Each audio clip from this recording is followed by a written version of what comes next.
চলে এসেছি গোট দেখে। না না না না, ছাগল না, গ্রেটেস্ট অফ অল টাইম, বুঝতে পেরেছো তো?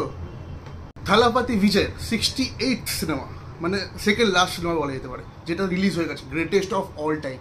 হলে রিলিজ হয়ে গেছে আজকে। হ্যাঁ, কলকাতায় খুব কমই হলে তুলেছে। এখন তো শুনছি যে মাল্টিপ্লেক্স চেনে নাকি কী সব হিন্দিটার জন্য কন্ট্রাক্টের প্রবলেম হয়েছিল, সেই জন্য সেখানে তোলেইনি। তো খুব কম সংখ্যক সিনেমা হলে তুলেছে, খুব কম শো আছে। ঠিক আছে, যাই হোক, খুঁজে একটা দেখে নিয়ে চলে এসেছি। ঠিক আছে, দেখার ইচ্ছা ছিল, রিভিউ করতাম, দেখে ফেলেছি। চলো এটা নিয়ে শুরু করা যাক। তাহলে প্রথমেই বলে রাখি, সিনেমাটাতে এক্সেপশনাল কিচ্ছু নেই, নর্মাল বিজয়ের যেরকম অ্যাকশন সিনেমা হয় সেই হিসাবে। বাট এটা কি জাস্ট ফ্যান সার্ভিস।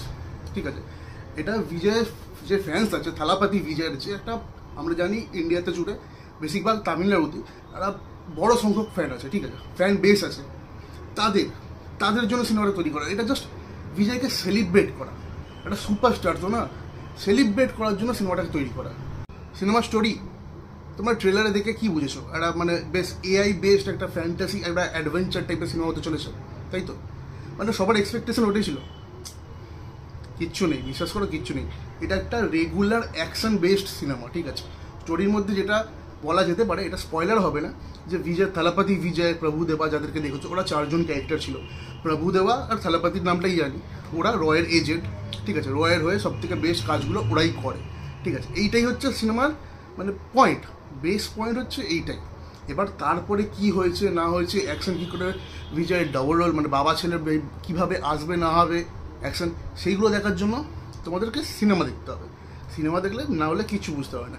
এইটুকু বলে দিই, ব্যাস এইটুকু। স্পয়লার, এর থেকে বেশি স্পয়লার দিতে পারো। এবার যদি বলি পজিটিভ আর নেগেটিভ দিক, দেখো পজিটিভ দিকটা আমার কাছে আছে, অবভিয়াসলি আছে, বাট নেগেটিভটা অনেকটা বেশি আছে। ঠিক আছে, যেটা বললাম, সিনেমাটা একটা মানে ড্র্যাগি, মানে লেন্থে চলেছে। ঠিক আছে, পজিটিভ দিক নেগেটিভ দিকের মধ্যে যদি আসি, তাহলে আমি প্রথম পজিটিভ,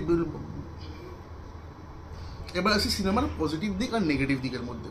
ঠিক আছে, সিনেমাটার পজিটিভ দিক যদি আমার কাছে 40% থাকে, নেগেটিভ দিক 60%, টোটালি 60%। সিনেমাটা অনেক বড় লেন্থ। ঠিক আছে, তার উপরে ট্রেলারে যা দেখিয়েছিল তার তো কিছু দেখাইনি। ঠিক আছে, পজিটিভ দিকের মধ্যে যদি প্রথম আসি, তাহলে আমি বলবো একজনের কথা, থালাপাতি বিজয়। সবাই জানি দারুণ একটা থালাপাতি বিজয়, একটা নাম আছে, একটা ফ্যান বেস, এমনি এমনি নেই। ওই অ্যাকশনটা আর ডান্স সিকোয়েন্সগুলো তো ডান্স করছে ভাই, কেউ বলবে 50 বছর বয়স। হ্যাঁ, প্রভুদেবার সাথে একটা ডান্স সিকোয়েন্স আছে, একটা নিজের মানে পার্টিকুলারলি একটা গানে ওর শুধু ডান্স আছে, মানে গানটা সেরকম কিছু নেই, শুধু ডান্স আছে। সেই জায়গাগুলো দেখলে বলবে এটা 50 বছর বয়সের লোক একটা। হ্যাঁ, আর আমরা দেখো 20, 30, 50, সরি এত তো হচ্ছে না, 30 বছরের মধ্যে সব হাঁপিয়ে যাচ্ছি। ভাই ওদের দেখে শেখা উচিত। সারা জিম টিম করছে, আমরা ঘরে বসে বসে কী করছি, রিভিউ করছি, বসে দেখে দেখে কিছু একটা করতে হবে। সেকেন্ড পজিটিভ দিকের মধ্যে যদি আসি, তাহলে আমার কাছে দুটো আছে। একটা হচ্ছে একটা কার চেস সিকোয়েন্স আছে, আর ওইটার মধ্যে কিছু ড্রোন শটস আছে, অসাধারণভাবে তৈরি করেছে। কার চেস সিকোয়েন্সটা মনে হচ্ছে একটা অ্যানাদার লেভেলে নিয়ে গেছে। ঠিক আছে, তামিল ফিল্ম ইন্ডাস্ট্রি থেকে মানে এরকম কার চেস আগে দেখেছি, হ্যাঁ হতে পারে, লোকেশ কানাগড়া যে সিনেমা দেখেছিলাম, বাট অতটা ছিল না, কিন্তু এটাতে ভালো লেগেছে। ড্রোন শটটা ওখানে যে ঘুরছে না, ওয়েল ডান। থালাপাতি বিজয় দুটো ক্যারেক্টারই ভালোভাবে পুল অফ করেছে। এরপরে যদি কারো ক্যারেক্টিং মানে অ্যাক্টিংটা আমার ভালো লেগে থাকে, তাহলে বলবো প্রভুদেবা। ঠিক আছে, একটা ইন্টারভেলের পরে একটা টুইস্ট আছে, ওটা রিভিল করবো না, তোমরা জানতে পারবে। ওই টুইস্টটা দেখে বুঝতে পারবে প্রভুদেবা অ্যাক্টার ভালো, ডান্সার তো অবভিয়াসলি ভালো। দেবাকে কেউ ইউজ করে না, বাট এখানে ভালোভাবে ইউজ করা হয়েছে। ঠিক আছে, ভালো করেছে প্রভুদেবা, খুব ভালো অ্যাক্টিং করেছে। এবার দেখো ব্যাপারটা হচ্ছে, পুরো সিনেমাটাই তো বিজয়ের জন্য, মানে একটা ফ্যান্ডাম, মানে ফ্যান যারা আছে তাদের কাছে তাদের স্টারকে নিয়ে গিয়ে সেলিব্রেট করানোর মতো সিনেমা। ঠিক আছে, এইগুলোর জন্য অনেকে হয়তো অনেক স্পেস পায়নি। প্রভুদেবার পার্টটা অনেকটা মানে লেন্সটা অনেকটা ছোটো ছিল, কম রান টাইম, মানে কম স্ক্রিন টাইম পেয়েছে, বাট যতটুকু কাজ করেছে গুড, ভেরি গুড। এবার যদি আসি নেগেটিভের কাছে, ভাই নেগেটিভ ভরপুর আছে, ভরপুর আছে, ভরপুর মানে ভরপুর, আমি বলে বোঝাতে পারবো না, এমন ভরপুর আছে। অ্যাকশন সিনসগুলো তো এক্সেপশনাল কিচ্ছু না। ঠিক আছে, কিছু কিছু জায়গায় মিশন ইম্পসিবল মতো করতে চেয়েছে, মানে ছোটো ছোটো ক্লিপ ছিল, বেশি দেখায়নি, সেই জায়গাগুলো বড্ড বাজে লেগেছে। অ্যাকশন তো এক্সেপশনাল ছিল না কোনো, মানে রেগুলার অ্যাকশন যেরকম ছিল, মানে দেখে মনে হয় মানে ওয়াও কী হবে। একটা ট্রেন সিকোয়েন্স আছে, আমরা ট্রেন সিকোয়েন্স দেখেছিলাম বলিউডে বাই ধুম 2-তে, ওটা মানে গুজবাম্পস দেওয়া মোমেন্ট ছিল, ঠিক আছে, ধুম 2-তে। কিন্তু এখানে সিকোয়েন্সটা কোনো মজাই আসবে না। সিনেমা শুরুতেই আছে অ্যাকশন, মানে ওটা ইন্ট্রোডাকশন সিন আর কি, ট্রেন আসলো, অ্যাকশন হলো, চলে গেল, এই এই এই আর কিছু না। ভাই এটা কোনো ইন্ট্রোডাকশন হলো? সিনেমার নাম তুমি দিয়ে দিচ্ছ গ্রেটেস্ট অফ অল টাইম। হ্যাঁ, সেটা পরে পুরো সিনেমায় সেটা কি হয়েছে, ম্যাচ হয়েছে, বাট ফার্স্ট অ্যাকশনটা এরকম কিভাবে? আর আমি তো জানি না তামিলনাড়ুতে মেট্রো কবে স্টার্ট হয়েছে, তোমরা কেউ জানো? না মানে বিজয়ের সবকটা সিনেমাতে খালি মেট্রো এত দেখাচ্ছে না, সেই মাস্টার ফাস্টার থেকে শুরু হয়েছে, মানে প্রত্যেকটা সিনেমায় একটা করে মেট্রো ট্রেন সিকোয়েন্স থাকতেই হবে, মেট্রোর মধ্যে অ্যাকশন হতেই হবে না, কেন? মানে এটা বোরিং লেগে গেছে। তাও মাস্টারে অনেক বেটার ছিল, এটা তো একটা মেট্রো রেলে অ্যাকশন সিকোয়েন্স আছে, ওটা কিচ্ছু না, কোনো লেভেলের না, আমি সিরিয়াসলি বলছি কোনো লেভেলের না। আমি ফের আবার বলছি, এটা শুধু ফ্যানদের খুশি করার জন্য, আর কিচ্ছু না। আরও আছে ভিএফএক্স ভালো না, কার্টুন জিনিস লাগছিল কিছু কিছু জায়গায়। এটা 400 কোটি টাকার সিনেমা, 400 কোটি টাকার সিনেমা, এই ভিএফএক্স কীভাবে? আমি বুঝতে পারলাম না। তোমরা দেখো, তোমরা বুঝতে পারবে। তোমরা হয়তো আমাকে বলে যে না তুই হয়তো সিনেমা দেখতে, কিন্তু না ভাই, সিরিয়াসলি বলছি, 400 কোটি টাকা এই ভিএফএক্স কোন দিক থেকে? Cinema story plot too much predictable, এরপরে কী হতে চলেছে সেটা সবাই জানে। মানে আমার পাশে একজন গেছিলো, আমি আর একজন, মানে বলতে বলতে গেলে ফাঁকাই ছিল, খুব বেশি লোক যায়নি, তো আমার পাশে একজন ছিল, একটা ছেলে, সে ওই জায়গাটাতে এসে, আমি যে জায়গাটার কথা বলছি পার্টিকুলারলি, ওখানটা এসে বলছে যে এবার বুঝতে পারছো তো কী হবে? হ্যাঁ সব বুঝতে পারছি, আমিও বুঝতে পারছি। Too much predictable, too much. গান, সিনেমার গানগুলো একদম ভালো না। এমনিতে জানি তামিলে হয়তো ভালো হয়েছে, এখানে হিন্দি ডাবিংয়ের গানগুলো কীরকম হয়তো জানি সবাই, কোন লেভেলের ঢুকিয়ে দেয়, গানগুলো ভালো না, একদম ভালো না। আর গান সিনেমা এত জায়গায়, মানে কী দরকার আছে? মানে যেখানে সেখানে গান ঢুকিয়ে দিচ্ছে, গান ঢুকিয়ে ঢুকিয়ে সিনেমাটাকে লেন্থ বাড়াচ্ছে।